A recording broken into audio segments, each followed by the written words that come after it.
Well, basically just hitchhiking on the point. If you look at the customers of the Wall Street Journal, the basically financial news, financial people here are people who rely on sound, valid, and timely data to make investment decisions. They look at things and track trends in the industry, worrying about things like profit maximization. If they even suspected that political issues or ideological issues from the editorial page were going to start affecting the flow of valid financial information, if they even thought that ideological issues were going to affect their ability to understand investments and make sound decisions, they'd get very upset.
Fuel cells are the most efficient devices for generating energy, so that combination of low emissions and efficient energy is the real key to the future for low carbon. I think the fact is that people feel this research is now going somewhere very definite, that the cars that people drive say in 5 or 10 years will be hydrogen or certainly electrical, possibly driven by hydrogen fuel also. Your houses will be much cleaner.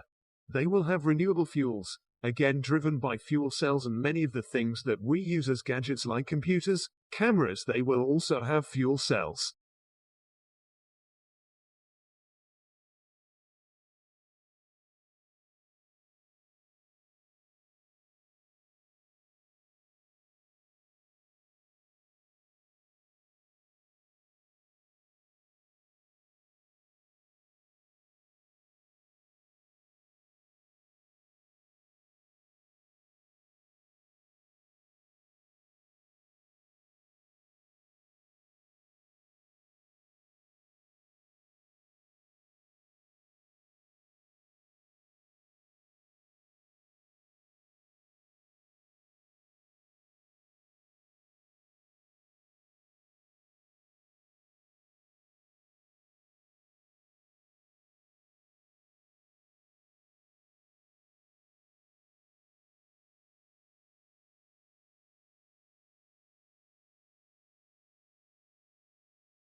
I think it's often underestimated the connection between doing research, live research, and teaching undergraduates and the undergraduate programs.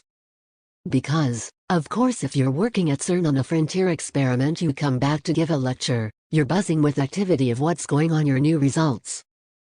It just makes the whole lecture much more interesting for students. It's always really exciting to look ahead at new science and what might happen in the future. I must say, lots depends on what we find in the next few years at the start of the Large Hadron Collider. We are expecting to find very many new phenomena. So the thing we'll want to be building in 10 years' time will depend on what we find.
Now that story's been scotched as only part of contingency planning, but it was a symptom of the dramatic turn of events in South Australia, and it flushed out other remarks from water academics and people like Tim Flannery, indicating that things were really much worse than had been foreshadowed even earlier this year. So is Adelaide, let alone some whole regions of South Australia, in serious bother, considering that the vast amount of its drinking water comes from the beleaguered Murray, something many of us outside the state may not have quite realized. Is their predicament something we have to face up to as a nation?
This is one thing we can say about babies. Human babies compared to babies of other species is that we are entirely dependent on our carers to bring us up and for us to survive. And so it's very important for babies to get into relationships with somebody who's going to look after them well. So, biology has meant that babies and the adults are geared up to be in relationship with each other from the start.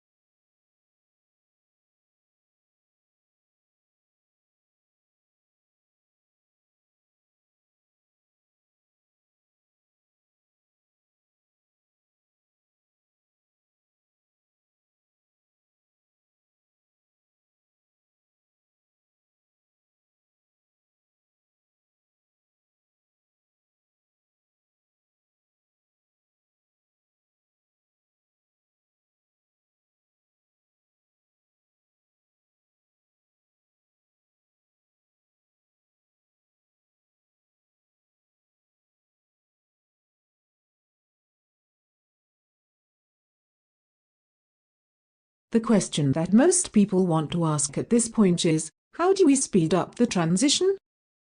If it's a good idea to have fewer people in the world, which may or may not be the case, then how might we move towards a situation in which population growth rates are reduced? How might we speed up the transition, the demographic transition that I've talked about? And I think there are probably 4 kinds of answers. I'm not going to suggest that all the kinds of answers, but those are the most obvious ones.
Bruch and her colleague Mark Newman studied who swapped messages with whom on a popular online dating platform in the month of January 2014. They categorized users by desirability using PageRank, one of the algorithms behind search technology. Essentially, if you receive a dozen messages from desirable users, you must be more desirable than someone who receives the same number of messages from average users.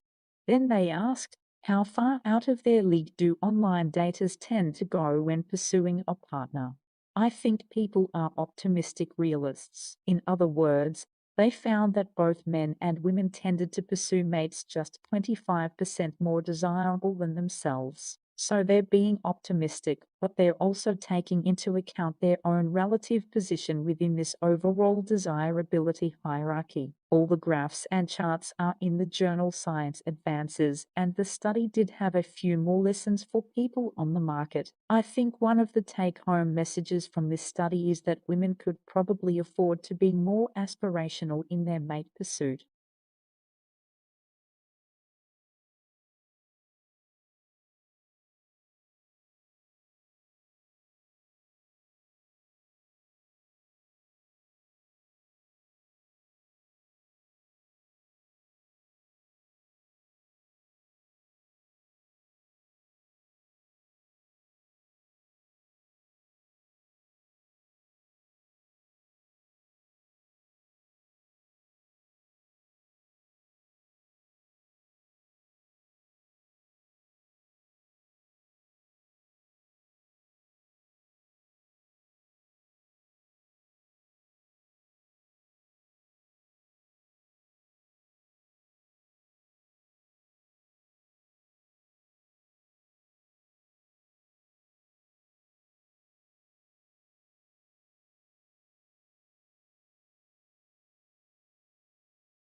My name is Posey D and I now work in sports marketing and branding, events and team management. We work with big brands. I work with a shoe company, and we work with a team of young people across Europe who are all professional surfers, snowboarders, BLANKSers. And we send them on trips. We organize adverts, we organize magazine shoots, and try and create an image around the shoe brand. I've come from quite an unconventional background. I was a professional snowboarder myself for 3 or 4 years, full-time, so I'm not used to sitting in an office. I'm not used to going to work every day. And still I've only been doing this job for a year, and sometimes I'm like, oh God, have to go to work again, that's ridiculous. But it's always different, so it's fine. And some weeks it's quite quiet, other weeks it's totally full on and really challenging.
And as far as getting acquired, I mean, we're trying to focus on the product. I think that if a lot of companies are built to be acquired, and I think what happens there is you leave yourself in a really vulnerable spot because you're growing and you say, hey, I won't hire that expensive VP of whatever because, hey, man, any day now we're going to get acquired. And then your product winds up suffering. So I think you need to really want to do the company because you don't know how long you're going to be at it. And luckily I've been searched a long time. I don't want to stay in search. So it's fine with me whatever happens with the company. But you have to focus on building the product to making the product better, and you have to focus on building a sustainable company.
Well, of course, the fact that the hands look so similar was intentional. The scriptorium wanted a professional-looking work and they didn't want a lot of individuality in the script.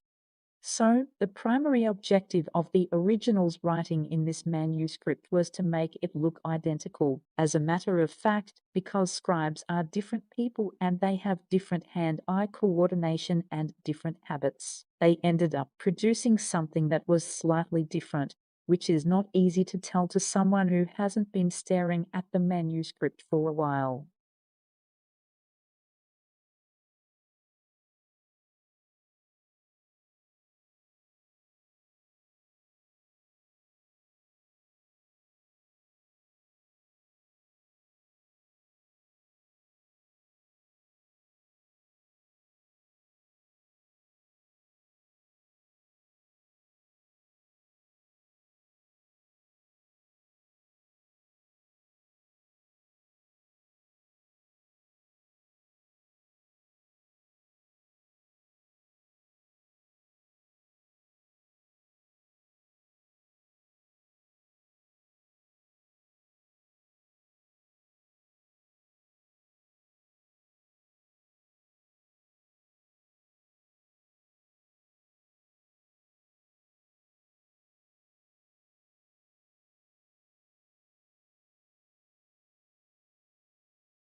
Many different types of barcode scanning machines exist, but they all work on the same fundamental principles. They all use the intensity of light reflected from a series of black and white stripes to tell the computer what code it is to see.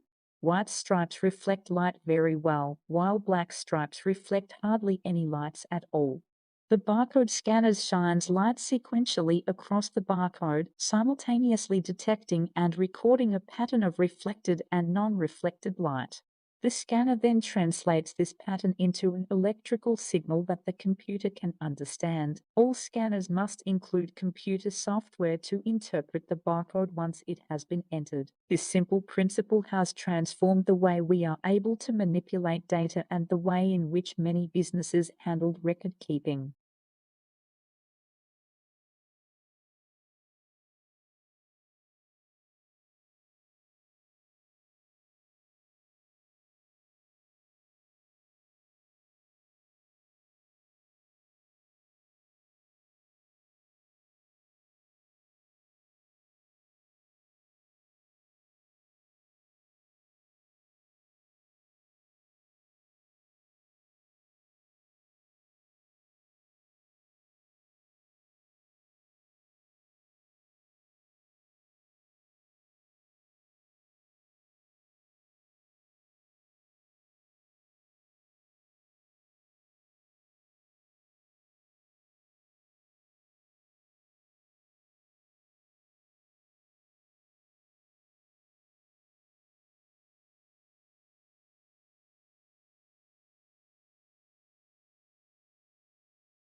In that month or 6 weeks, the patient may feel perfectly well. He may even travel around the world, spending hours packed into crowded airplanes with unsuspecting fellow passengers. That's bad enough with regular TB, or with strains that are resistant to 2 or 3 mainline drugs used to treat the disease. But it's a potential public health catastrophe with a new strain called XDR-TB.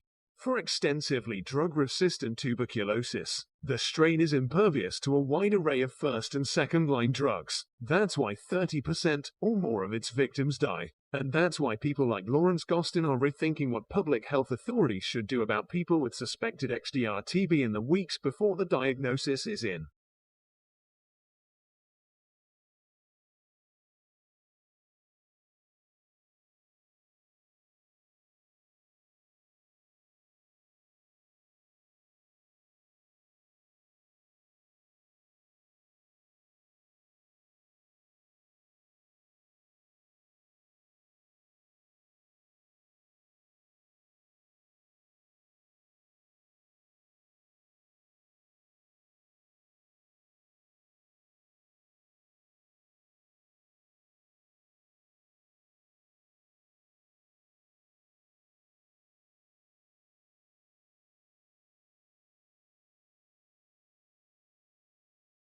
Okay, see, the thing is that I've had a look at the peer reviews about the funding application, which you suggested that I do.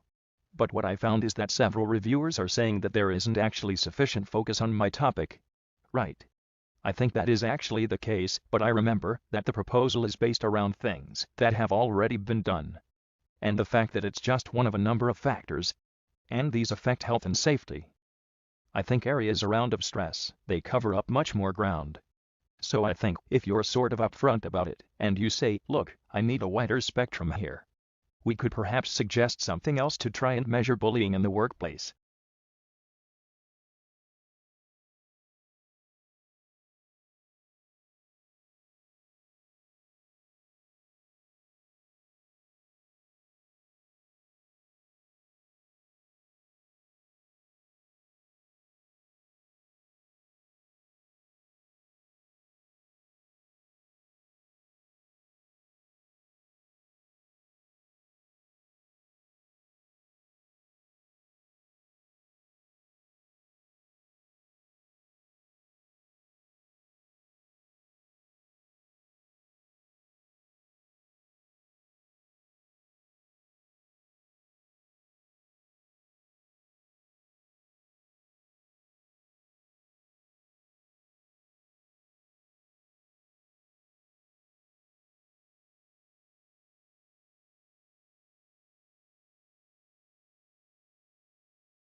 If you're a senior citizen, music in the background may be distracting, but for younger people, experts at multitasking, it's apparently no big deal. That's according to a study in the journal Gerontologist. Researchers recruited 103 people, half between the ages of 18 and 30, the others between 60 and 75. The volunteers then took part in memorization exercises and a drill where they had to quickly match a photo of a face with the same face in an array of unfamiliar faces. Some participants did the exercises in silence. Others performed the tasks while listening to white noise or instrumental jazz, blues, classical, and electronic music. Across age groups, the consensus was that the background sound was distracting, but only older people's performance suffered when the noise was present. For example, older folks who did the face matching with music playing remembered 10% fewer faces. The result matches up with the theory that the elderly are less able to filter out what's called distracting task-relevant information. In this case, the distracting info might have interfered with them storing the facial image in the first place, much less impeding their ability to remember it a short while later.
I think it's really important for young people not to feel restricted in their choices and also to be aware of the choices that are available to them, and obviously the media has an incredibly important role to play in that, in letting people know the great range of science that is out there and is potentially a career. I think we tend to talk about science as this big kind of monolith, but of course actually it's this beautiful multifaceted thing. There's almost something for everybody there. There are so many different aspects of it that really attract lots of different types of personality, I think, and somebody that's going to be attracted to working in biology might be a very different person from somebody who's attracted to engineering. I suppose it's about knowing the breadth of opportunities that are out there, and so anything that universities and broadcast media can do to make sure that those opportunities are visible, I think, is really important.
Green chemistry is a concept designed to develop technologies which allow chemistry to be practiced with minimal damage to the environment or in an environmentally compatible way, and it's meant to cover both chemical processes and chemical products. The center was set up about 7 or 8 years ago, and the idea was to provide a hub of activities that covered fundamental research work, international collaboration, but also educational development on public understanding of the project as well, and also networking, so we network out to well over 1,000 people around the globe.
Numbers and diagrams are highly abstract and condensed summaries of the world.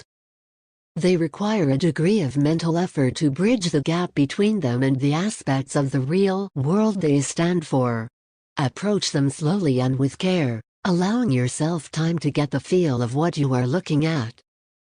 Don't assume you already know what you are looking at. It's easy to be distracted by the surface appearance of a diagram, but we are really interested in the underlying message.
If sea levels continue to rise, eventually the property becomes inundated and the real value of the property, the vast bulk of its value, will be in the value of the land, which of course is then unusable. And that's of course not insured by property insurance. So at that point, a lot of waterfront landowners and banks and other financial institutions that have lent money against the value of those properties are going to find that they suffer very serious losses, and it's not at all obvious at the moment who would compensate them.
And one particular crop, almonds in the US and now in Australia, is transforming the world of beekeeping and of bees. What has happened is that something serendipitous came along, that people found out, that doctors found out that almonds are good for you. They are actually a food that is normally considered a confection, but it's good for you. The almond board got a very aggressive promotion going on for almonds. I just heard recently, they send out sales reps to cardiologists at hospitals to promote the heart benefits of almonds, so they go right to the doctors to do this. So they leave no stone unturned in a very good promotion of almonds, and it's legitimate promotion because they are a healthy food. So what's happened is worldwide, almond sales have taken off.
Certainly, I do think that by the end of this decade, the largest social institution in Australia will be single-person households, so that the family, mum, dad, and the kids, is receiving in terms of market share.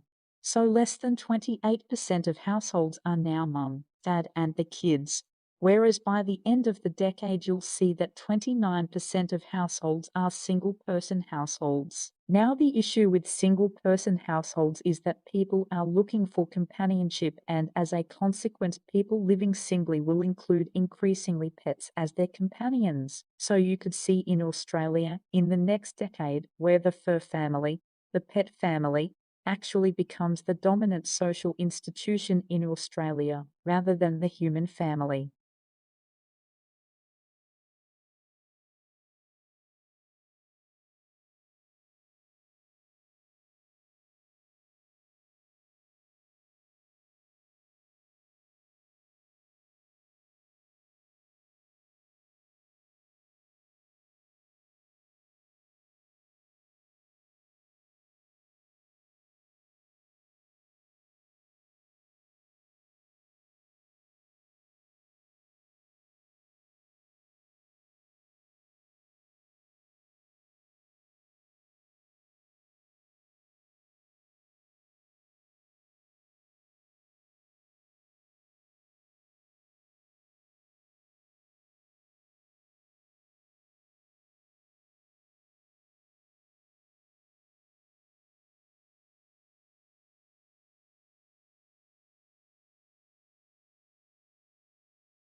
There's little doubt that genetically modified crops have the potential to offer great benefits to the world, yet they continue to be opposed by many people, even though any risks attached to their use have not been clearly established. The reasons seem to be a deep distrust of the motives of large agricultural companies, along with a generalized feeling that it's always dangerous to, as some would put it, play around with nature.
An economist sees the world basically through a typical microeconomic toolkit that involves things like thinking at the margin, rationality, opportunity cost, trade-offs. Economists, like any other discipline or dogma, has its own jargon and its own rules and its own way of seeing the world. So basically economics, or economists in general, tend to apply microeconomic concepts like that to explain the way humans behave and to make predictions about the future.